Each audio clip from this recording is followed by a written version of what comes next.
Podcast Sapa Justa. Nem sempre justa, mas sempre sapa. Olá, boas-vindas ao Sapa Justa. Eu sou a Letícia, a host desse podcast, que não sou sempre justa, mas sou sempre sapa. Meus pronomes são ela e dela, e eu sou uma mulher cis, branca, lésbica de Belo Horizonte. Antes de começar e apresentar aqui a minha pessoa convidada, vou dar avisos importantes. Agora, todo mês, estou fazendo um sorteio exclusivo para pessoas apoiadoras, onde o prêmio é um item de sua escolha da nossa lojinha, que é umapenca.com/sapajusta. Confere lá que tem muita coisa legal, desde camisa, canecas. E se você acredita nesse projeto e tem condições financeiras, né, que é uma parte importante, considere apoiar o nosso podcast. E você pode apoiar de duas formas, pelo Apoia-se, que é apoia.se/sapajusta, ou pela Aurelo, que é orelo.ccc/sapajusta. E se você for recomendar ou comentar esse episódio ou outros episódios, lembre de marcar nas nossas redes sociais. Em todas as redes sociais é @sapajusta. E aqui, vou aqui apresentar quem você já conhece, né? Nara Lívia, por favor, faça a sua apresentação aí. Olá, Sapajusters! Meu nome é Nara Lívia, a parte não sapa do Sapa Justa, né? Sou pessoa não binária de Fortaleza, Ceará, e sou bissexual. Muito bom. Nara teve uma boa ideia, e aí a gente combinou de gravar aqui, porque o último episódio que eu lancei solo, que é Se Você Soltasse o Cabelo, Reencontra na Amizade da Infância, que teve uma repercussão que eu achei muito interessante. Teve comentários que desdobraram, que eu acho que dava assim, uns 5 episódios, mas a gente vai tentar fazer algum novo episódio a partir do que a gente conversou lá. Então, se você já ouviu esse episódio, é interessante que ele vai ser um complemento, mas se você não escutou também pode ficar por aí, depois escutar ele, porque são conversas que se interligam, mas também a gente é capaz de conversar, tem que ter todo o contexto. Exatamente, a gente consegue aqui, ó, trabalhar com todas as possibilidades, tá? Eu ainda não pensei. Geralmente eu mando a pauta, eu já tenho mais ou menos o nome do episódio. Esse aqui eu ainda não tenho o nome. Mas o que ficou na minha cabeça quando eu estava relendo os comentários foi uma coisa que foi muito repetida, que é nenhuma experiência é única. O que é muito interessante quando eu gravo esse episódio, porque eu falei, gente, tô contando uma. Às vezes eu falo assim, tô contando uma história que é muito específica. Eu sei que várias coisas a gente passa, né? Pressão de estética, pressão de feminilidade, homofobia, bifobia, tudo a gente divide mais ou menos. Mas às vezes as histórias são muito parecidas, né? Algumas são copia e cola. Você fica, será? Mas a minha experiência é tão única, como é que tem? Então, infelizmente ou felizmente, você não é tão único assim. Não, eu acho que dá uma sensação de que isso, achei que já só acontecia isso comigo, mas também dá a sensação de um pertencimento na baderna ali, né? Um pertencimento na desgraça, né? Assim, Assim, é meu paia quando se fala de minorias no geral, porque fica, nossa, mas tal grupo é caracterizado dessa forma por causa de todas as coisas ruins que acontecem. Assim, infelizmente, às vezes parece que é. Não é só isso. Mas as coisas ruins também fazem parte do pacote, né? A gente luta para que um dia não faça parte, né? Mas, enfim. Ser sáfica é gostar de mulheres e sofrer heterossexualidade compulsória. a gente pode resumir isso, não sei, idolatra mulheres, você gosta de mulheres, e você sofre a heteronormatividade compulsória e outras coisas. Então, vou começar de um comentário que eu achei interessante, que nem tá na ordem aqui, vou dar a ordem do que foi comentado. Esses comentários a gente tirou lá do grupo do Telegram, eu pedi quem comentou se eu podia comentar aqui, né, porque, né, só que eu não vou falar nome, porque eu acho que lá a gente acaba sendo muito íntimas, né, então vou tentar falar sobre o comentário sem expor a pessoa aqui. Se você quiser participar dessa intimidade, né, Letícia? É só entrar no Telegram e buscar por Sapa Justa, ou então ir no seu navegador e colocar t.me/Sapa Justa. Perfeito. Gosto que quando a Nara grava comigo, que ela faz o papel que eu esqueço sempre de fazer, que é falar os links, falar o grupo de Telegram. Eu gosto, acho que o grupo é muito precioso. E o comentário que eu falei dessas coisas não parecidas, uma delas comentou uma coisa que era assim, que o episódio, uma delas falou assim, o nome já chamou a atenção, tipo, solta esse cabelo, né? Porque é uma frase que ela também ouvia, aí teve uma que até falou assim, eu fazia o cabelo igual você relatou, Letícia, bem preso, assim, passando um gel pra não ficar nenhum fio solto. Que é tipo, quero depois entender qual que é essa estética da sapatão que não quer que nenhum fio fica solto com gel. E, e ela falou dessa frase, né? Então, que eu ouvia da minha amiga e que eu ouvi de várias pessoas, né? Dentro da minha família também. Mas eu tava contando esse caso que eu ouvia da minha amiga, que era solta esse cabelo. Falou, nossa, essa frase eu já ouvi. Então, ela já se identificou com a chamada do episódio. É porque o cabelo tá muito vinculado, principalmente o cabelo longo, né? Ele tá vinculado com feminilidade. Então, fica mais encaixada, né, no padrão normativo. Claro que aí também pode haver um recorte, porque se você é uma pessoa de cabelo liso, né? Então, outras pessoas, por exemplo, de cabelo crespo, cacheado, podem ter uma vivência um pouco diferente nesse aspecto. De não ter o cabelo solto, mas aí é o racismo falando. É, mas, especificamente pra quem tem cabelo liso ou ondulado, tem essa coisa do tipo, solta o cabelo, aí deixa, se for pra prender, faz um penteado assim, uma trança embutida. Nossa, tinha uma época de uma trança embutida horrorosa. Aquilo ali pra mim tinha cheiro de dor de cabeça. E você puxa o cabelo de tantas formas diferentes. Eu nunca entendi como alguém consegue fazer trança embutida. Eu ficava mais intrigada. Mas você falou um ponto que eu achei interessante, né? A gente comenta sobre essa coisa da pressão estética de solte seu cabelo, só que nessa visão de Deus sendo uma mulher branca. Porque provavelmente, né, um cabelo crespo, as meninas negras vão poder comentar depois pra gente se é isso mesmo. E ia falar pra prender o cabelo, né? Prende esse cabelo, porque prender o cabelo ia ter outro significado de arrumado e feminilidade ali, né? Mas acho que, independente do seu cabelo ou não, existem diversos signos. E se você não adotá-los e abraçá-los com muita veemência, vai vir alguém enchendo seu saco. Então, por exemplo, lembro de estar no início da adolescência, ter uma pressão maior para mostrar o corpo de certas formas. Então, aí usa uma gola V, usa um decote maior. Ou então, por que tu não usa short? Se tu não usa short, por que tu não raspa tua perna?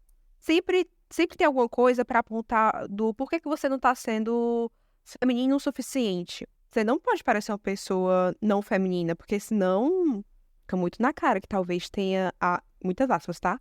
Algo errado com você. Querendo ser homem ou tu quer atrair e normalmente se atrai por homens. É uma energia muito. Como se a heteronormatividade dissesse: ou você tá nesses requisitos mínimos, que já são bem trucados, ou você tá num campo onde a gente não consegue lhe definir. Então, ajeita aí, vai. Não custa nada. O que é que custa você faz cabelo? O que é que custa você mostrar um pouco mais seu corpo assim? Ou então, usar esse vestido. Olha, esse vestido cheio de babadinhos e floridos. Perfeito pra ir pra igreja. Ó, fez até um trovão aqui. Menina, babado. Até Deus ficou tipo, Palhaçada. Você falando isso, foi me passando uma coisa que é uma armadilha também, né? Porque parece que existe uma cobrança de você se encaixar dentro da feminilidade para que você se encaixe no alvo que eu vou odiar dentro de certas caixinhas bem estabelecidas. E eu tô falando isso porque recentemente, pelo menos no meu lado do TikTok, viralizou um homem gay dos Estados Unidos falando assim, as pessoas não odeiam homens gays, elas odeiam a feminilidade. E várias mulheres começaram a repostar isso, falando, nossa, que desdobramento. E aí eu vi aquilo com um olhar assim, sim, as pessoas odeiam a feminilidade, mas elas também não, elas odeiam quem elas acham que deveriam performar e não performa. porque é como se fosse assim, eu preciso que mulheres sejam objetos, e para eu identificar esse objeto mulher, você tem que estar dentro do que eu estabeleci de feminilidade. Se você sai, você também me incomoda. Que eu acho que, assim, o mundo odeia mulheres, e o mundo odeia a feminilidade, mas o mundo também odeia a mulher que não reforma a feminilidade. Não sei se eu tô ficando mais confusa. Eu acho que. Eu acho que é como se o patriarcado odiasse daquilo que desalinha um pouco com os planos de dominação. Vamos colocar dessa forma. Enquanto falava, eu lembrei de O Mito da Beleza, da Naomi Wolf. Faz tempo que eu li, então eu posso falar merda aqui, tá, gente? Mas lá ela elabora essa questão de beleza, vinculado sempre a essa questão mais padrão cis heteronormativo, né? Como uma forma de dominação econômica, né? Então, se gasta muito para ser de um determinado padrão. Assim, existe um ódio, até por quem preenche esse padrão. Existe controle, existe o poder, que isso é o mais relevante do patriarcado.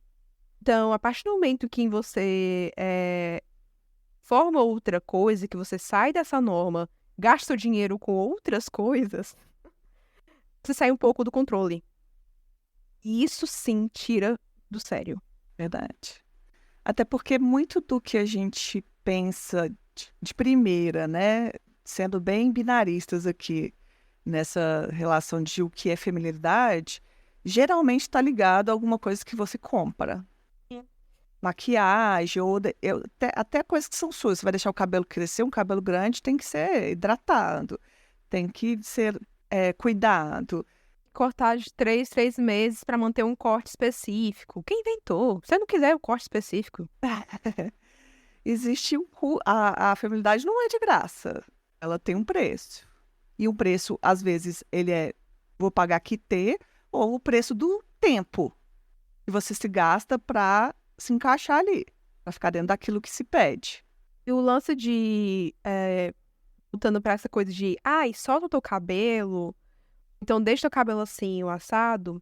E vem essa pressão, ela vem de tantos lugares, essa cobrança para que você seja controlada. Você falou, por exemplo, de um colega, amiga. E, enfim, muito provavelmente ela estava passando por essa mesma pressão.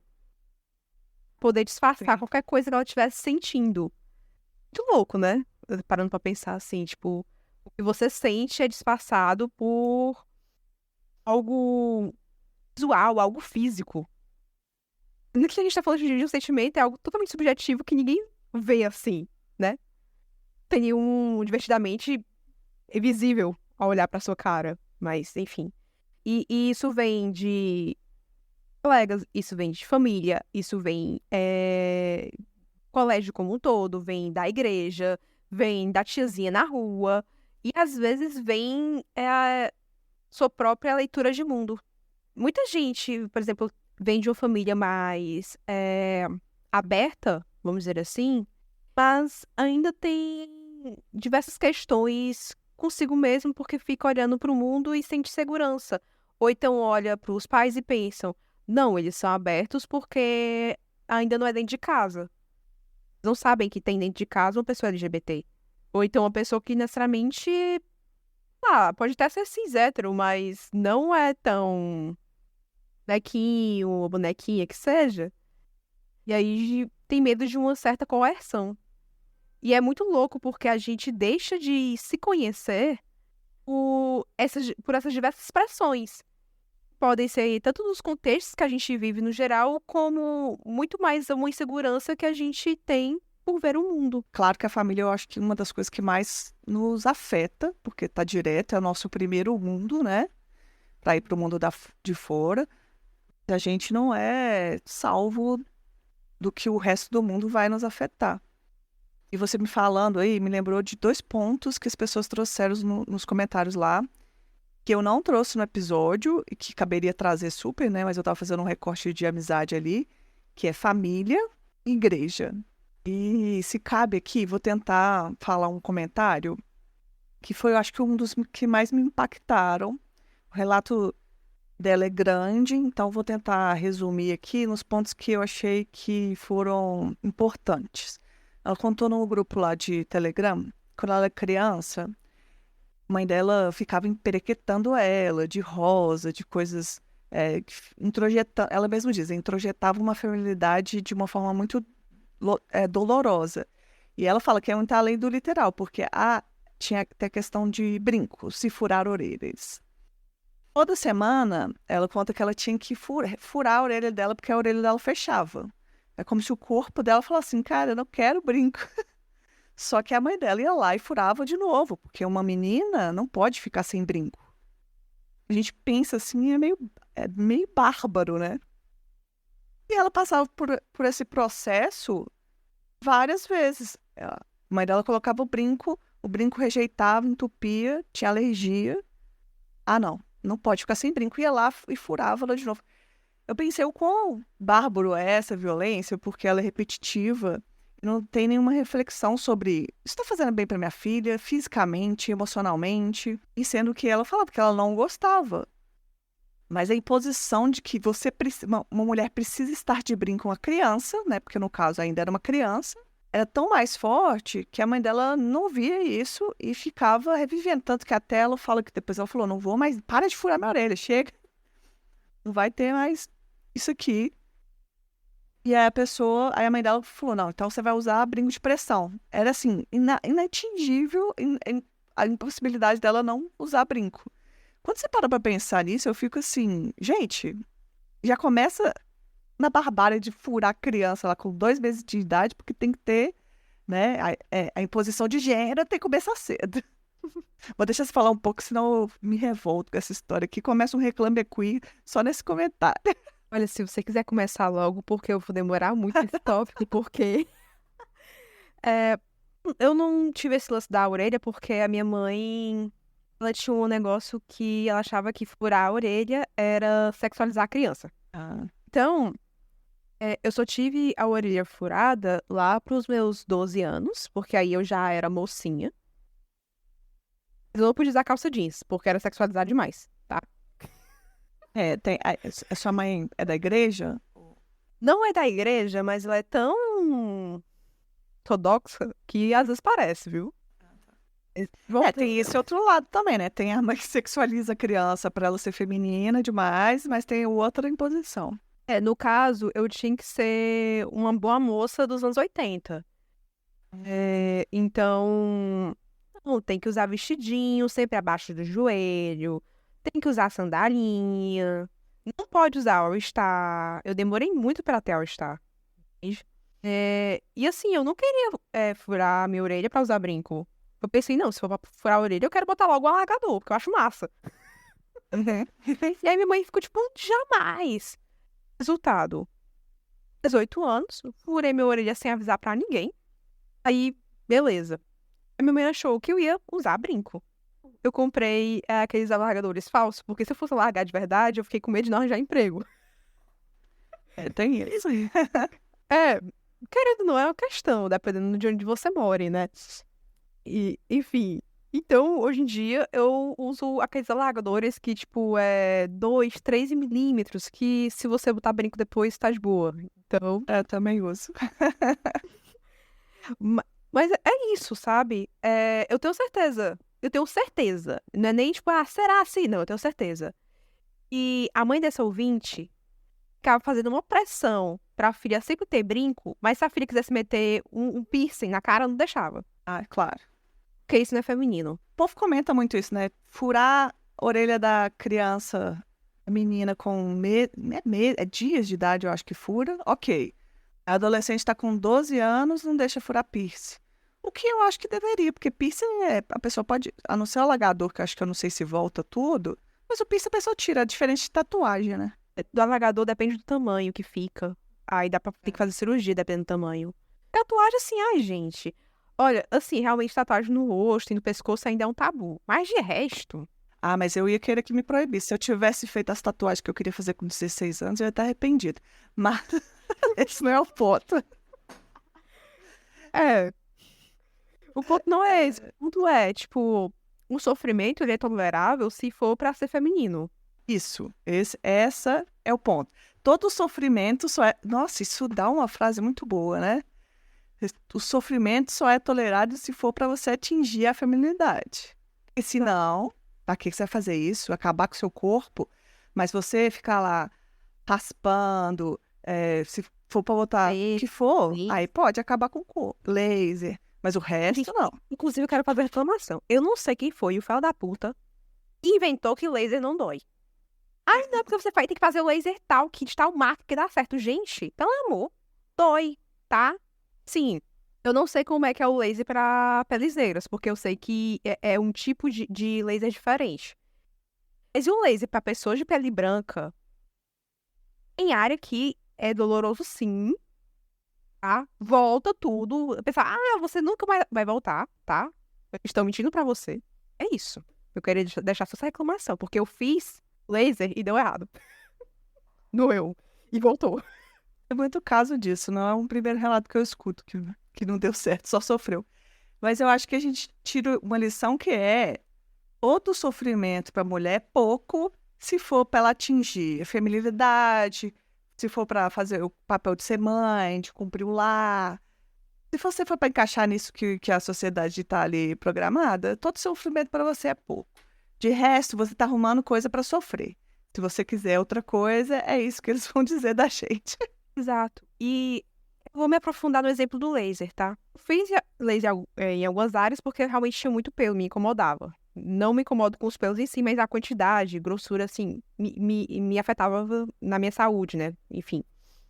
Vou te perguntar, toda pessoa que fez laser dizia a mesma coisa. Eu ia e saía com 50 seguranças diferentes, porque, sei lá, você tava fazendo a perna, você olhava pro seu pé e disse assim, por que você não faz o pacote pra tirar os pelos do dedo do pé? Reparou que tinha dedo no pelo. Assim, tu nem vê. Seu cabelo é pretíssimo, mas tu olha pro teu pé, tu nem enxerga de tão fino que é. Aí do nada tu sai com essa segurança de, tipo, nossa, tem fios de cabelo no dedo do meu pé. Será que eu faço um pacote de R$ 700 pra atacar laser aí? Aí, homens que fazem processo de laser, muitos fazem inclusive pra tirar aqui do pescoço, porque inflama muito, né? A barba? A barba no pescoço inflama muito, então muitos fazem no pescoço. Eles vão, e assim, eu nunca ouvi algum colega meu falar que teve essa pressão tão grande pra vender pacotes. Então, pra dizer que, nossa, seu braço tem pelo demais, você não quer tirar essa Amazônia daqui, não? Claro que não, né? Então, assim, sofrimento pra mulher é pouco, né? É isso, vai chamar assim o episódio. Todo sofrimento para mulher é pouco. Isso é o que a gente tá tirando de lição. Eu acho que, voltando um pouco na parte que a gente falou daquele comentário, que eu queria voltar um pouco na parte da mãe. Porque eu acho que é uma coisa muito importante, que a gente também vai falar assim, nossa, nenhuma experiência é única. Claro que elas vão ter as suas divergências, mas por quê? Quando eu estava lendo esse comentário e outros que também comentaram sobre, olha, me identifiquei muito com o que você falou no episódio, sobre às vezes as pessoas projetarem na gente, mas eu comecei a sofrer isso dentro de casa. E aí a minha cabeça foi, eu consegui ter uma certa empatia com essa minha amiga que me julgava e depois eu vi ela sendo sapatão de Sven. Mas será que eu consigo ter essa mesma empatia com a minha mãe? Que me fez uma imposição e foi feita por ela. E isso, ela tá repetindo padrões que ensinaram para ela. Me lembrou. E aí eu vou emendar aqui com um podcast que eu gosto muito, só que é em inglês, então tem que entender inglês para pegar, que chama Hidden Brain, que ele fala sobre por que as conversas dão errado. E tem uma mulher que ela fez um livro que ela fala sobre essa relação de mãe com filha, especificamente mulheres, mães com filhas. E aí tem um ponto lá que eu até destaquei, que eu acho que é muito interessante, que ela fala que mães e filhas têm 3 pontos críticos de conflitos. Aí ela fala cabelo, roupa e peso. São exatamente os 3 pontos cruciais que a gente é cobrado assim da feminilidade. A gente também pode fazer esse paralelo. Eu juro pra você, é um episódio que me mudou depois que eu ouvi, porque eu tive um pouquinho mais de empatia com a minha mãe nesse ponto que eu não tenho nem um pouco, porque são pontos de tipo assim, de atrito que eu vou sempre ter com a minha mãe, que é questão de aparência, roupa, peso. Hoje em dia ela melhorou muito, acho que também sair de casa ajuda muito. Com certeza. Mas, então ela fala que do ponto, vou falar um pouco que eu acho que é interessante, e como está em inglês, eu acho que nem todo mundo vai conseguir pegar os pontos. Mas ela fala que a relação mãe-filha é essa tempestade perfeita, porque do ponto de vista da filha, tudo que a mãe fala, ela está sempre falhando com a filha, ela está sempre falando com a mãe dela, porque a gente quer ser perfeita para nossa mãe. A gente quer ser a idealização que ela faça. A gente não vai conseguir nunca, mas idealmente a gente quer. A minha mãe deve. Aí você pensa, minha mãe me conhece desde criança, então ela consegue ver os meus defeitos, né? E o ponto de vista da mãe, que esse é o mais difícil de todos, da gente enxergar, é que a mãe quer nos proteger. E do que a nossa mãe quer nos proteger? Sendo que ela está sendo só crítica e chata com a gente, né? Ela quer proteger do que as mulheres são mais julgadas. E o que mulheres são julgadas nesse mundo? A gente é julgada pela aparência. A gente é julgada pelo cabelo, pela roupa e pelo peso. Tô falando que tá certo? Não. Mas isso é o que ela aprendeu. Então ela quer garantir que ela vai te cercar ali e de muitas formas, de uma violência, de uma chantagem emocional e de vários aspectos, ela vai te cercar ali porque ela acha que se ela não fizer isso, quem vai te julgar vai ser o mundo. E de certa forma vai mesmo. Só que ela não percebe ela percebe que a mãe dela fez isso e ela odeia, mas ela fala: esse é o jeito que uma mãe cuida de outra mulher. Então elas viram as guardiões da aparência da filha desde criança, então minha filha tem dias, eu vou meter um brinco aqui nela, porque se eu sair no parque com ela, não podem confundir ela, não podem errar o gênero dela, porque aí o povo é muito sensível, né? Quando é pra errar gênero assim, aí fica sensível, né? Quando é pra respeitar pessoas trans, não. Mas é, então, assim, eu falei esse negócio todo porque o episódio é muito interessante. Quem conseguir ouvir inglês lá, escuta, porque é muito legal. E, assim, não tô defendendo nenhum lado, porque eu acho que tá errado essa pressão que a gente sofre por aparência e nesses 3 pontos que eu coloquei. Mas, né, são vítimas traumatizando vítimas. Sim, eu acho que é o desafio de quem faz terapia adulto, né? Porque no processo terapêutico, a gente aprende muito a entender o nosso lado, entender a visão da nossa mãe também. A gente se perdoa, a gente melhora alguns aspectos. A gente entende nossa mãe, mas a gente entende sem às vezes conseguir perdoar, que é uma ferida tão intensa. Que assim, tá abrindo um pouco de mais coração. Nem tudo é perdoável, nem tudo a gente consegue perdoar. Isso não torna a gente pior ou melhor, é só porque existem experiências que às vezes é intolerável passar daquilo ali, é o limite da própria pessoa. Isso não significa que você odeie seus familiares e tal, é só porque relações familiares são relações complexas por natureza. Existe muito sentimento, muitos sentimentos ali em jogo e em dança. Então é complicado. Exemplo, agora eu tô me expondo até demais. A minha mãe, ela tem Alzheimer, certo? Então, quem sabe até quanto tempo ela vai ser essa consciência, né? Com a perda da memória, ela vai se tornar uma outra consciência, vamos dizer assim. Um outro fluxo de pensamentos, recordações, outra fase. No momento atual, ela reconhece todos os familiares e tal, só não tem muita memória recente. E assim, essa pessoa que aos poucos vai começar a ver os filhos como adolescente, ver os filhos como aquela coisa de eu tenho que protegê-los muito do mundo. E alguns dramas até voltem. Como é que lida com todos os sentimentos voltando? Quando se trata de Alzheimer, muita gente fica tipo, nossa, ela vai me esquecer e sofre com isso. Na verdade, eu sofro pela muito provável impossibilidade de criar uma nova relação com ela. Porque eu gostaria de ter uma relação de perdão. E com muitas coisas que sofreram durante o meu processo. Mas isso já era difícil ser uma relação mãe e filha e gerar agora uma relação mãe e filha e uma eterna interrogação sobre até quando ela vai ser minha mãe, até quando ela vai ocupar outro papel. Como é que cria novas relações aí, novas memórias, até a abertura pro perdão. Porque o perdão vindo dela não vai vir mais. Eu que, tipo, o tempo já era. E aí cabe só a mim ter essa abertura de, tipo, dependente do que me aconteceu, eu lhe perdoo. Emocionalmente, é uma limitação minha. Diversas questões, nós temos essa limitação. Assim, em relação ao meu processo de descoberta de sexualidade, eu não consigo. Não me culpo por isso, porque, enfim, sou um ser humano falho. Mas eu entendo que muita gente acaba se culpando de, tipo, por que que eu não consigo perdoar? Ou então acaba. Nem é um outro processo, do tipo, eu guardo tanta raiva e fica, tipo, nessa raiva e não consegue ter uma nova coisa. Sim, não tem resposta fácil pra isso. Realmente, cada vivência, nesse caso aí, é única. É, aí, exatamente.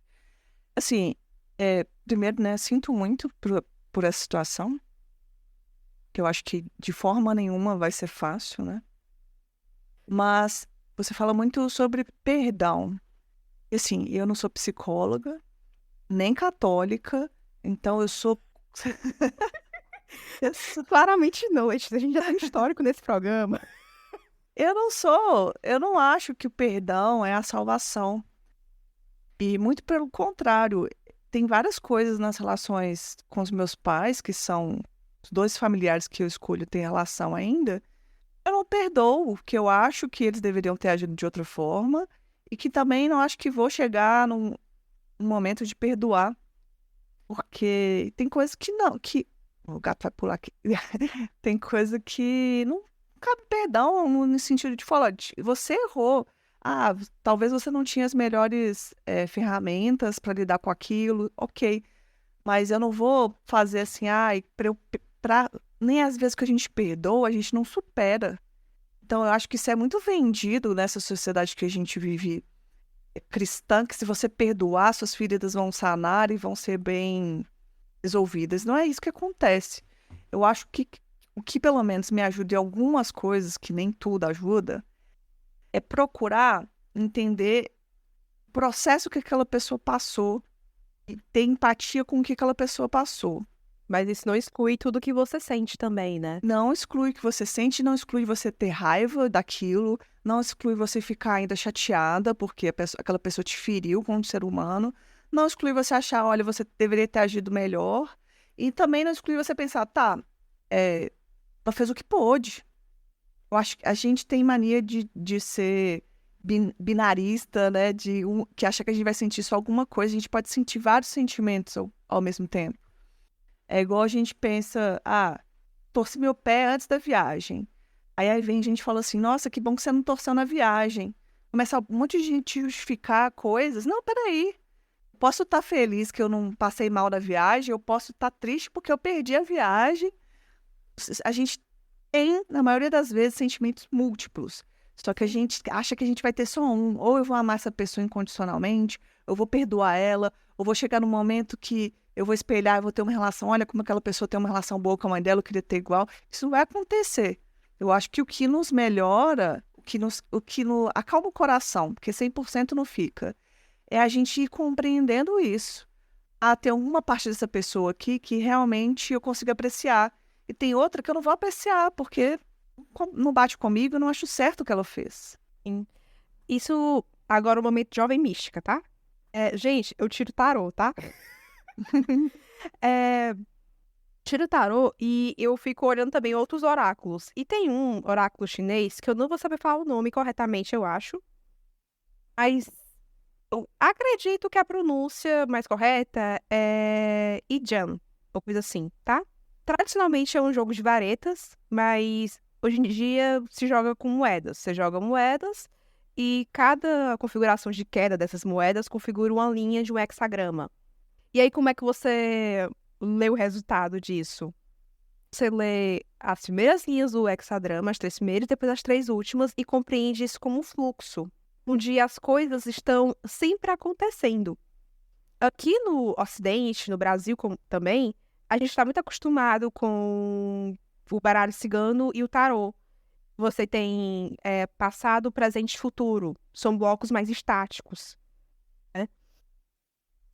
E nesse outro oráculo, né, que é um oráculo chinês, você tem uma ideia de, tipo, as coisas estão fluindo, elas estão acontecendo. Não é necessariamente, um passado que está distante, porque aquilo que foi vivido também está em você. O momento agora também está em você, você está vivendo esse momento agora. E o futuro você também está elaborando. Então, situação de tempo tão cortada, diferente. Não existe tanto assim, sabe? E o que a gente viveu tá dentro da gente. A gente reelabora, a gente reinterpreta, a gente vive de formas diferentes aquilo que aconteceu, mas não apaga. Você tem formas melhores de lidar com o que lhe aconteceu. Você lida hoje, no presente, no instante. Você ter talvez um pouco de mais paz nos próximos instantes, no futuro mais próximo. Então, nosso trabalho para lidar com tantas emoções complexas, que a gente falou muito de família, mas eu tenho certeza que sua amiga também, ela tava procurando o melhor para ti, né? Obviamente eu não tenho essa obrigação que a mãe tem, né? Essa obrigação social e até mesmo afetiva, mas eu não acredito que as pessoas estão sempre fazendo pior pra todo mundo, tá, gente? Eu acho que isso dá muita importância achar que todo mundo tá planejando um plano maligno pra você. Você não é tão importante assim. Eu acho que as pessoas estão fazendo o melhor por si e pelos outros, na medida do possível. E se naquele momento ela achava, de acordo com a realidade dela, com as ferramentas dela, que aquilo era o melhor, tanto pra si quanto para os outros, ainda bem que mudou. Minha mãe, infelizmente, ela vai mudar, mas de formas que talvez não me acolham mais, né? Mas, enfim, meus amigos, na época da escola, eles tinham um certo comportamento que hoje uma boa parte tem outro comportamento, né? E por aí vai. E também já mudando de ciclo de amizade também ajuda, viu? Dar de ciclo de amizade é um negócio que ajuda bastante nos nossos processos. E claro que a gente também pode. A gente fala de mudar de. Quando você fala de mudar de ciclo também, mudar de família, não ver sua família o quanto você não quiser, mudar de frequência, você tem que entender o que, que é bom para você. E quando eu fui morar sozinha, fui morar com um amigo meu, e eu via meu amigo indo na casa da mãe dele todo final de semana, aquela coisa de almoço de domingo, com uma frequência que, se eu fosse tentar e passasse lá domingo lá, eu ia ficar puta, porque eu tenho outras questões. Eu não tenho a mesma, eu não tive a mesma realidade de vida que ele, inclusive, né? Um homem hétero, branco. É, E aí eu ficava muito me comparando com os outros, de tipo, eu quero ser uma boa filha, mas eu me perguntava muito pouco como é que foi essa relação que eu tive com meus pais morando lá e como é que eu ia criar essa nova relação não morando lá. Eu tive que criar minha própria história, sem poder me inspirar em ninguém, sem poder inspirar no que o povo dita que é certo ou errado, que uma filha deve fazer ou não deve fazer, né? Claro que, né, sem maltratos, né? Tô falando no sentido de frequência, de vivência. Isso eu tive que descobrir sozinha e é doloroso, porque a gente às vezes se cobra, igual se cobra em perdoar algo que a gente não perdoou ainda. Se cobra em aceitar quem não nos aceita. E eu acho que a gente tem que ser, nesse ponto, muito mais egoísta. Não, não acho que é egoísta, mas acho que é pensar um pouco mais na gente sem ligar porque as pessoas vão taxar a gente de egoísta. Enquanto tu falava, né, sobre a gente, sobre a nossa relação com os outros, né, sobre os outros nos aceitarem ou não, a imposição dos outros sobre a gente, eu lembrei de um TikTok da Esté, que ela falou, mas a gente se aceita? E aí ela contou que mesmo ela sendo uma criadora de conteúdo, que fala o tempo todo que é sapatão, sou lésbica e tal, ela percebeu que estava num fluxo de não necessariamente se aceitar, né? Isso tem muito a ver com o que a gente foi mais cedo. E aí ela comentou que quando ela era adolescente, ela era essa pessoa que tentava performar a feminilidade.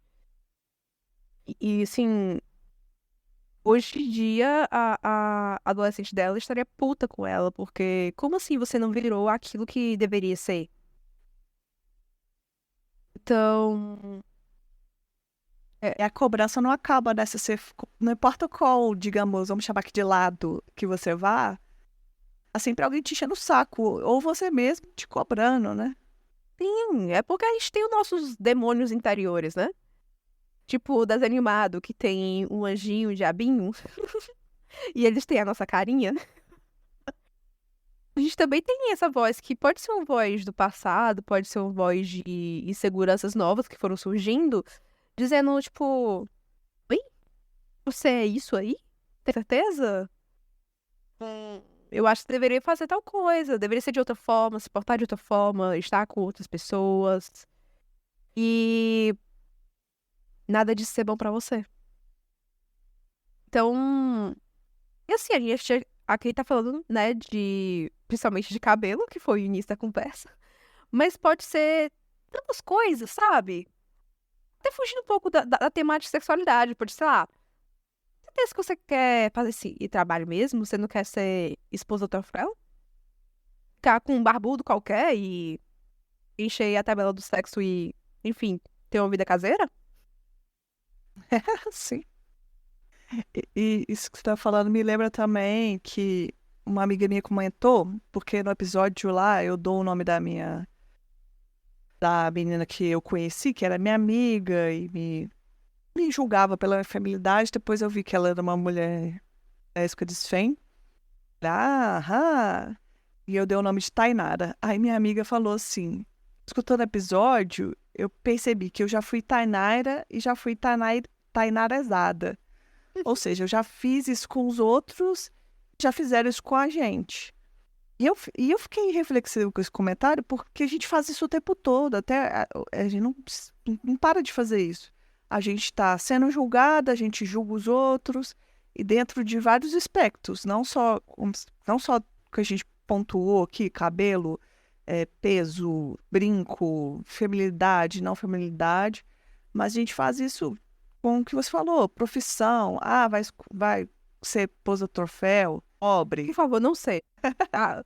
Se você acha que vai ser esposa do troféu, te falar, você vai ser esposa do troféu de um pobre. Esposa do troféu de pobre não é esposa do troféu, é empregada. É, exatamente.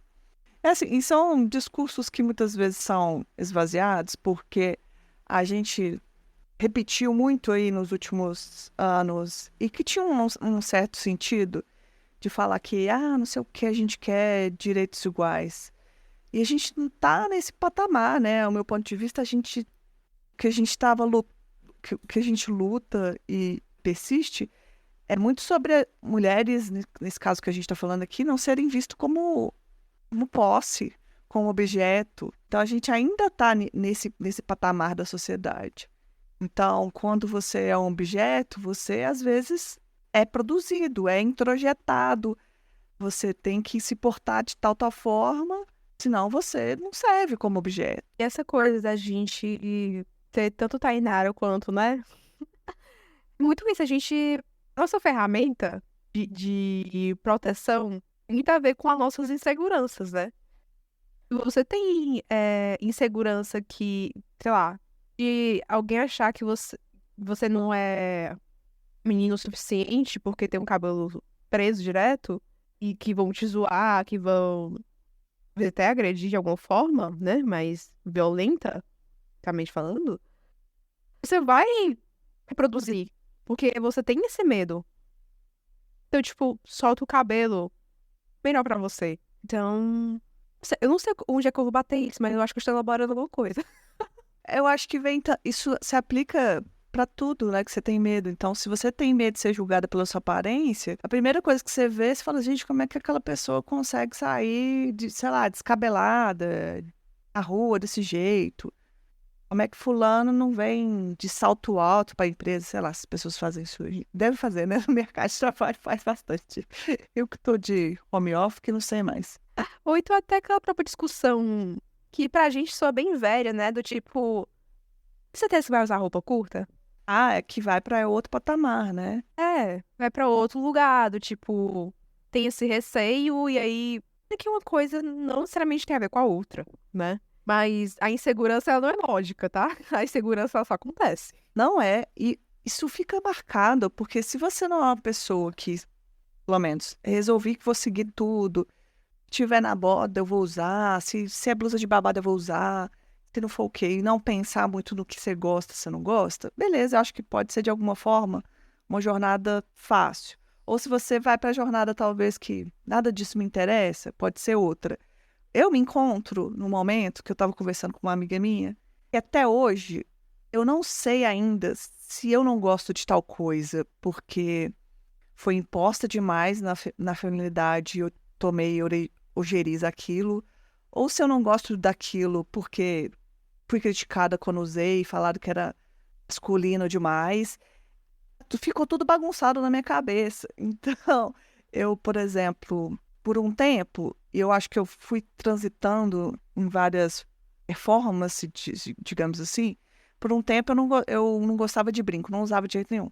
Aí, no ensino médio, virei uma sapatrícia, sei lá, e aí usava um brinco de argola gigante. Hoje tenho horror a brinco grande, eu só uso brinco um diferente do outro, que eu achei que é um estilo meu aqui.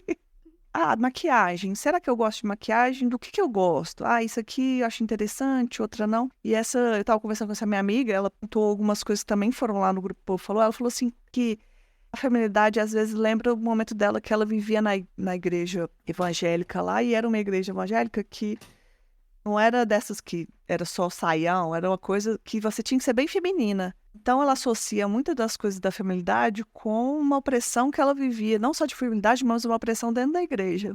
E hoje em dia ela também fala assim, eu não sei o que eu gosto, o que eu não gosto ainda de certo. Eu lembrei agora também de outro comentário que teve lá no Telegram, e foi de uma pessoa que falou que com o processo de autoaceitação, ela passou também a ter, a lidar melhor com coisas que remetem à feminilidade, né? Muito louco, porque também percebi algo parecido comigo. Eu acho que ela não elaborou muito sobre isso, não tô lembrando agora direito, mas tem muita coisa que eu ainda não sei se eu gosto ou não, mas tem coisas que eu já percebi que é um limite. Por exemplo, eu não necessariamente me sinto desconfortável com vestido. Mas se você me botar um vestido e seja, sei lá, ombro a ombro, né? Aquela gola muito aberta, ou com muito decote, ou florido, ou bufante, com babados, vou odiar. Tem Vou me gosto sentir também, né? montada. Vou me sentir montada. Assim, não é a montação que eu gosto, tá? Não, tipo, gostei de estar montada, né? Porque pra mim aquilo ali é como se fosse hiper feminino. Porém, pode ser uma pessoa genérica no meio da rua. Somente considerando aqui Ceará, né? É básico você encontrar um vestido de ombro a ombro, florido, com manga bufante e elástico. É básico. Então, não é nada demais. Mas pra mim aquilo é demais. É muito. É como se fosse um exagero, sabe? Sim. Quanto que, sei lá, aspecto mais, vamos colocar aqui, mais masculino. Camisa de botão, alguns tipos de corte de calça e tal. Gosto. Mas me boto aquela bermuda marrom, joelho, assim, próximo. Que tão esquisito, eu me sinto de new play, mesmo sendo um marrom, sabe? Não combina. É o estilo, né, Demais. também. Nada contra o new play, mas não combina com a minha personalidade. Isso é muito interessante. Esse comentário que ela falou, eu acho que era assim, uma coisa que dava para desdobrar bastante. Porque eu pedi para ela falar um pouco mais, quando ela citou, porque a gente tem costume de ouvir, falar assim, não, performar mais usual, né? Mas não diferente, a gente ouvia assim, eu era performar a feminilidade quando eu me entendi lésbica ou bissexual, me senti mais à vontade em performar coisas que não são ditas femininas. Então achar que precisava ser masculino, né? Com muitas Tem isso aspas, também. Muita defeitos. gente fala assim: para as pessoas me reconhecerem ou para alguém gostar de mim, eu tenho que colocar alguma coisa de esfém, eu tenho que usar alguma coisa que é dita masculina. Isso é um relato bastante comum também.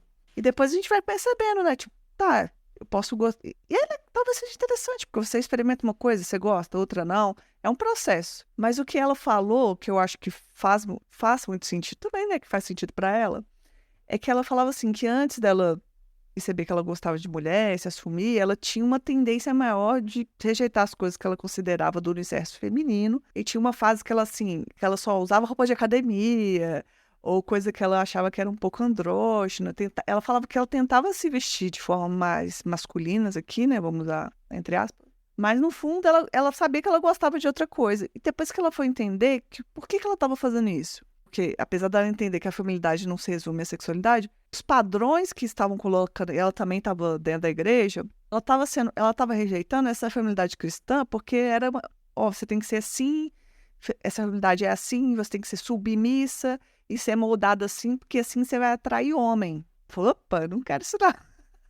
Isso aí, até no subconsciente dela, ela falou, não, se isso aqui vai atrair homem, eu vou fazer o oposto. Então, eu achei que é muito interessante. E só depois dela falar assim, foda-se que eu não tenho nada a ver com isso, porque eu faço o que eu deixo de fazer. Nem se eu fosse hétero, tem que ser por causa de homem. Ela conseguiu entender do que ela gostava. De performar, de se apresentar e tal. E, por exemplo, no meu caso, até mesmo se eu quiser atrair homem, eu não vou querer atrair homem que se interesse por mim usando um vestido florido de manga bufante. Sabe? Esse é o ponto. Porque, por mais que a gente tá falando de algo que estético, é uma forma da gente demonstrar nossa personalidade, é uma forma da gente demonstrar nossos interesses, as nossas afinidades. Desculpa, eu não quero atrair heterotop. É importante. De nenhuma forma. Eu quero. Bissexual não é bagunça, não. Aqui tem ordem, aqui tem critérios, tá? Não é à toa que, apesar de possivelmente poder estar com qualquer pessoa, eu não estou com ninguém há muito tempo. É um clássico. Nossa, e isso me lembra. E essa coisa do tipo, ai, quero ser reconhecida, me lembrou até de um Reclame Aqui que eu reclamei. Eu não sei se você lembra, Letícia, daquela ex-namorada que eu tive, que achou que o meu anel de coco era que eu tava me guardando pra Jesus. A apropriação dos nossos signos. Eu lembro, sim, desse episódio. Sim. Pegando nosso anel de coco. Tirando desses casos que se apropriam dos nossos signos, né? Existem várias formas de comunicar e não necessariamente você precisa, tipo, não, se eu gosto de mulher, então eu tenho que ser desfém. Não. Se você quiser, você pode, mas não é obrigatório. O que o teu episódio sobre essa coisa de soltar cabelo, a conversa amiga e tal, me fez pensar é que a gente não precisa de signos necessariamente, né? Desses de adereços específicos, de um estilo específico, pra gente se reconhecer. Se na adolescência, muitas vezes, dentro de um armário muito empoeirado, a gente reconhece quem bem é da comunidade, a gente não precisa se esforçar tanto assim a ser reconhecido. A convivência, a gente tente de alguma forma. Isso não é gaydar, isso é convivência. E assim, acho que tem elementos únicos da nossa vivência que acabam nos conectando. Então, no cotidiano a gente se sente, a gente se atrai e se aproxima e chega junto e vai. Tudo bem que na adolescência a gente não tem tanta consciência disso, né? Mas a gente também tá se experimentando muito, então, essa coisa de usar anel de coco, fazer uma mecha roxa ou azul no cabelo e por aí, é uma forma de experimentar. Na vida adulta também, mas não é um requisito, tá? Você não precisa fazer esse check. Você tá falando esse negócio de signo? Eu acho que a gente tem que dar uma atualizada, porque tem algumas coisas que são legais no campo da gente brincar, da gente se identificar mesmo e falar. Eu acho que são coisas que podem ser até saudáveis, elas não podem ser determinantes.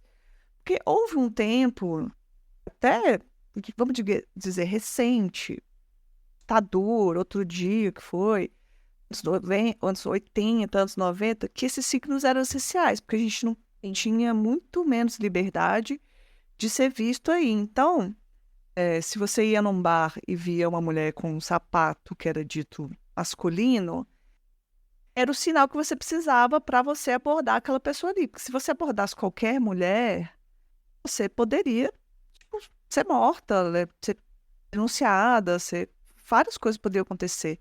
Então, esses signos de vestimentas, eles foram muito importantes historicamente. tem o seu valor, mas hoje em dia é muito disperso. Hoje a gente tem que entender mais que é questão de estilo, e estilo não determina nada. Eu vejo até muitas umas criadoras de conteúdos que são desfém e são bissexuais, e o quanto elas passam de tipo, cara, você não tem a opção de ser bissexual, você só tem a opção de ser sapatão, porque se você se identifica dessa forma, é isso. E também acontece com homens que são vistos, você é afeminado, você não tem condição de ser bissexual. Então, hoje em dia, os signos eles estão mais limitantes. Então, se não for para ser divertido, ser natural, ser uma coisa que está todo mundo compartilhando de forma agregadora, ele vai ser sempre limitante. Eu acho que a gente não pode mais, hoje em dia, ficar nisso, sabe?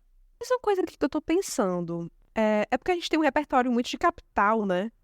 E um repertório muito de um contexto onde a gente já vive com mais tranquilidade. Verdade. Será que em contextos onde não é tão boa, existem signos específicos? Existe uma pulseirinha específica? Sei lá, sabe? É, Pode pedir é nossos realmente pode ter, né? ouvintes mandar pra gente. Andem, vai que a gente gosta e que adota também a nossa moda. E assim, eu não acho que você talvez identificar aquilo seja de todo ruim. Então, se você vê uma pessoa ali e fala, eu acho que tá com cara de que beija mulheres, isso vai te dar uma vontade mais confortável de chegar lá. Eu acho que hoje em dia isso também acontece, né? Porque pra mim, se eu vejo uma mulher lá e aí ela é hétero e digamos que eu vou chegar nela e se ela ficar ofendida, eu acho que quem tá fazendo o papel de palhaça é ela, sinceramente. Eu não vou. Te fiz uma pergunta, né? Se você chegar na abordagem, você fica com meninas? Não. Ficar ofendida porque eu achei que fica, então o problema é dela, né? Mas imagino não, a gente sabe que como a gente se veste ainda é de uma forma identificante, só que não pode ser determinante, acho que esse é sempre o ponto. E a gente pode pedir para nossos ouvintes que não são da capital, porque a gente está aqui muito capital centralista, né? Nem sei se não existe essa palavra, eu acabei de inventar com certeza. Para saber como é que é, né, em outros pontos. E também porque, quando a gente já é adulta, apesar de ter uma diferença de idade, somos duas adultas, eu acredito que na adolescência, essas coisas pra identificar fazem diferença na convivência. Tipo assim, quem já entendeu, né? Quem já se entendeu. Isso é muito louco, porque é como se fossem duas realidades existindo, né? Porque, como você notou, e como também várias ouvintes comentaram no Telegram, a gente sempre esteve num ciclo de amizade onde a maioria era LGBT, de alguma forma. E a gente às vezes nunca conversou a respeito disso, ou então foi conversando depois de anos e tal. A gente se reconhece, beleza. Mas ao mesmo tempo, sei lá, talvez você se abrisse mais com a fulana se fulana tivesse algum símbolo que identificasse logo, sabe? Não precisasse passar anos e você encontrar no meio do carnaval. Verdade. É bom que você amarrou esse ponto que a gente estava esquecendo de falar, que foi um ponto muito interessante do episódio, e foram diversas pessoas também falando, olha, depois de um tempo, ou eu conheço essa pessoa ainda converse, são pessoas LGBTs, ou eu vi nas redes sociais fulano que andava comigo, que era minha amiga, que o outro era meu amigo, que hoje é LGBT também. Talvez por falta de signo, entendimento, a gente não se reconheceu mais cedo e não pôde fazer trocas talvez que seriam significativas, né? Sim. Mas é aquela coisa, estamos vivos, né? Então, temos possibilidades de construir algo novo. Voltar a amizades que já aconteceram é um desafio, né? Às vezes dá muito certo, às vezes dá muito errado. Mas, se você sentir que é importante pra você, eu acho que vale a pena tentar. Uma experiência, né? Às vezes você vai ver que não tem nada a ver, ou pode ser uma pessoa muito interessante para sua vida.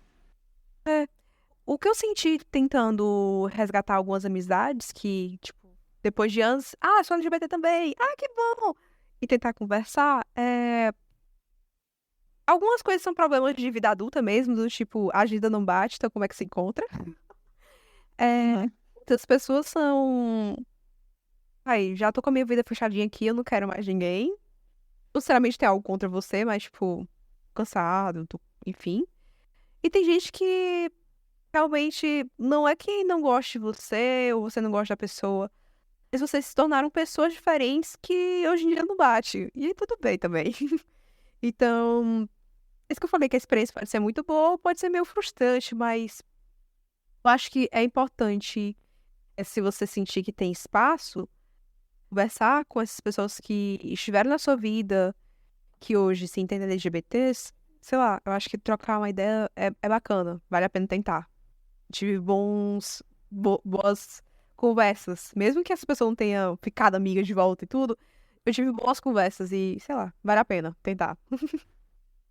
Às vezes nem é sobre a pessoa, né? Às vezes você vai fazer um resgate da sua versão daquela época, que pode ser interessante aí pra sua jornada.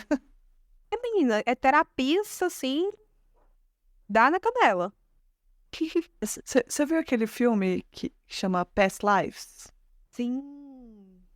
Que é de romance, né? Então talvez a gente tá sugerindo um past life só de amizades. É, não que não possa virar um romance, aí a gente jogou Não, pro que não ar, né? posso. Sim. E gente que, olha, nesse momento que a gente tá todo mundo enjoado de aplicativo, de Tinder, e gente com novas estratégias pra flerte. Fica aí a ideia, de novo episódio, tá? Novas estratégias pra flerte, porque ninguém está com paciência pra Tinder. Nós temos que chamar alguém que tem novas estratégias pra flerte, então. O TikTok tem uma galera. Eu que não vou saber ajudar. Também não, porque. Gente, eu sou uma pessoa meio fraca pra voltar nessa vida ativa de procura de pessoas. Eu tô fraca, mas eventualmente, quem sabe? Mas eu vi no TikTok algumas pessoas tentando novas abordagens. Cara, eu vi uma abordagem que eu achei impressionante. Não foi no TikTok, foi conhecido, né? A pessoa me contou a fofoca e eu acolhi ela, vou aqui contar pra vocês.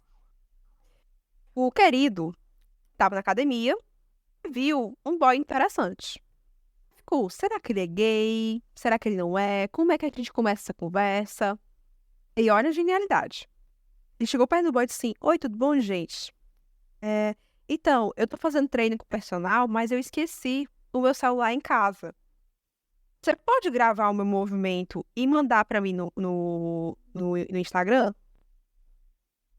O cara gravou o movimento e mandou Ele tá treinando com o personal? Não tá. Eu já consegui ele contato. Nossa, achei elaborado. Acho Elaborado. E assim, meio complicado alguém dizer não quando se trata de academia. Porque é um ambiente que as pessoas se acolhem no geral. Apesar de ser esquisitíssimo, mas... Então, se você tiver cara de pau, fica aí a dica. E conta no grupo do Telegram se deu certo. Você falou de academia, aquela fazendo já um jabazinho, né? Mas é preciso. Uma ouvinte me mandou assim que ela ia comprar a camisa da loja Sapa Justa para ela ir na academia, porque ela tá querendo dar em cima de uma menina lá que ela não sabe se é. E a menina não sabe se ela é. Ela falou assim: quando ela vê eu com a camisa de Sapa Justa, tu vai se formar, a gente vai constituir uma família. Mentira, essa parte eu exagerei. Ó, e o tecido é bom pra malhar, viu, gente? Aí, ó, tá vendo? Recomendado. Tem alguns pontos de comentário, a gente não pontuou tudo, porque foram vários comentários, né? Foi um episódio que rendeu bastante conversa, que foi muito legal, fiquei muito feliz. Tem algum ponto que você lembra que a gente não falou aqui, que a gente deveria não deixar passar? Tem um ponto importantíssimo que é o seguinte: a gente tá aqui pra você, pessoa da astrologia. Você sabe que Mercúrio retrógrado é complicado. Este episódio está sendo gravado no momento que Mercúrio entrou em retrogradação. Uma dificuldade medonha. E aí, diante dessa dificuldade, você não vai dar 5 estrelas. Onde você está escutando esse podcast, tem como avaliar. Vai lá e avalie, entendeu? É a forma gratuita de ajudar esse programa maravilhoso. Avaliar, deixar comentário. A gente não pede só para comprar camisa e o apoia-se, não. Essas coisas fazem muita diferença. Até para o algoritmo nos ajudar, assim, porque eu falo que o podcast tem um engajamento muito bom, o que a gente precisa é aumentar o alcance. Isso aí vai fazer toda a diferença. Como a gente não tem dinheiro aí, cada coisinha que vocês fizerem de compartilhar, comentar, ajuda muito, vocês não fazem noção. E o like e a avaliação é a forma de você apoiar a gente sendo low profile. Então, tem um pouco de vergonha de compartilhar. Não tem problema, dá um likezinho no Instagram nas coisas que a gente posta. Vai ali no Spotify, no Apple Podcast, avalia bem, que é sucesso, já ajuda muito. Muito bom. Eu amo, tem que saber vender o podcast também, né? Eu tô fazendo um curso de autopromoção. Aí tem que chamar uma leonina. Não, mas eu tenho leão no meu papo, eu tenho que investir nisso. Tem que dar uma investida. Pessoas que estejam fazendo uma pastral com desconto para podcasters, falem com a Letícia. Eu quero, não tem nada a ver com o episódio, mas eu decidi que esse ano eu vou ser um pouco mais mística, porque eu tava muito cética esses últimos tempos e tá muito difícil ser cética. E aí eu falei que uma das minhas novas skins vai ser mais mística e trabalhar com carteado, que é outra história que eu acho arrumar gente pra jogar carta comigo. Muito que bem. E vamos para as indicações? Vamos. Fala a sua indicação aí primeiro. A minha indicação é bem aleatória, tá? Nos últimos tempos, eu entrei na vibe de ai, como sou peitudinha, ai, como sou burrinha. Então, eu procurei coisas pra desestressar. E uma dessas coisas foi o Vortex Podcast. Não é um programa LGBT, mas é um ótimo programa pra relaxar. É um podcast semanal, onde pega notícias totalmente aleatórias e eles comentam e é hilário. Hilário. Então, se você quiser algo pra se alienar e rir bastante, Vortex Podcast. Eu estou viciada no Vortex Podcast. É muito bom. Muito É bom. muito bom. A minha pet hétero me indicou o Vortex e disse assim, olha, eu sei que tu não curte muito as coisas do Jovem Nerd, mas escuta isso aqui. Caramba, que negócio gostoso. Não tem nada a ver com a bolha nerd, tá? Não sou geek, não tem problema, pode ouvir. É um deleite. É um deleite. E se você muito está entediada, Vortex Podcast prometeu fazer o Tinder do Vortex entre os ouvintes. Então, fique atento. A gente às vezes está tão cansado que precisa de uns podcasts assim para não pensar. Inclusive, eu escuto o Voz Podcast e falo assim: nossa, acho que temos que fazer uns episódios do Sapa Justa assim. Nada com nada, só pra gente falar. E pra ter, tipo, galhofas na versão Sapa Bis conversando. Porque é muito bom. Uma coisa que desestressa muito. É algo que você está devendo, porque na descrição desse podcast diz que ela fala sobre vida marítima, né, sobre monstros do mar. Nunca foi comentado nesse programa. Na minha outra participação pública, né, porque tem participação também só para apoiadores, tudo bom? Na minha última participação, falamos, vamos fazer um episódio só de Britney, cadê? Tá Então, assim, pronto. pressione a Letícia para temas leves, porque ela disse, eu quero falar de algo leve, ela não traz, viu? Puxei a orelha Gosto, dela. me expõe. Deixa eu botar aqui a Britney, Aliens do Mar. O que mais que a gente vai falar? Notícias. Vamos fazer um inspirado no Vortex? Vai ser nossa próxima gravação. Eu juro que não vai ser uma promessa em vão. Eu acho que a gente vai fazer, sabe o quê? Tretas inúteis do Twitter. Uma semana de tretas inúteis no Twitter. Ai, muito bom. Vamos. Mas eu acho que mais do que nunca, esse ano vai ser um tema de, tipo, eu acho que o podcast vai caminhar muito para isso de... É bom que eu já conto isso para as pessoas ouvintes. Eu acho que vai ser papo, assim, igual a gente tá conversando aqui, reflexões e tal. Às vezes uns solos que as ideias doidas lá. Mas também ir para esse lado leve, porque não temos mais saúde mental. Então, é isso. E se temos saúde mental, não queremos gastar ela inteira. Exatamente. Inclusive, eu vou na sua onda e vou indicar um outro podcast que me ajuda nessa coisa de não pensar muito, que eu gosto bastante, que é o Heleno Podcast Tá Pronto. Já ouviu esse?